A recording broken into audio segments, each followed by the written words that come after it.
চলতি বছরের এসএসসি ও সমমান পরীক্ষার ফলাফল ২৮ জুলাইয়ের মধ্যে শিক্ষা মন্ত্রণালয়ে হস্তান্তর করা হবে।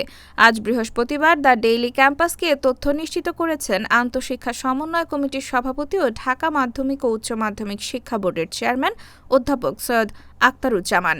তিনি বলেন, চলতি বছরের এসএসসি ও সমমান পরীক্ষার ফলাফল প্রস্তুতির কাজ চলমান রয়েছে।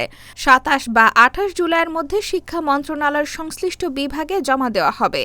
পরে মন্ত্রণালয় ফলাফল প্রকাশের তারিখ ঘোষণা করবে।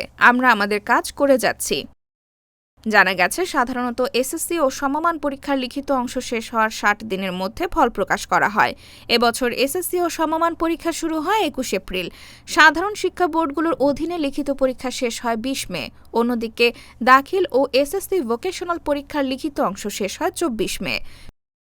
চলতি বছর এসএসসি ও সমমান পরীক্ষায় মোট ১৮,৫৭,৩৩৪ জন শিক্ষার্থী অংশ নিতে ফর্ম পূরণ করেন। এর মধ্যে এসএসসি পরীক্ষার্থী ১৪,১৮,৩৯৮ জন, দাখিল পরীক্ষার্থী ৩,০৪,২৮৬ জন এবং এসএসসি ও দাখিল ভোকেশনাল পরীক্ষার্থী ১,৩৪,৬৬০ জন।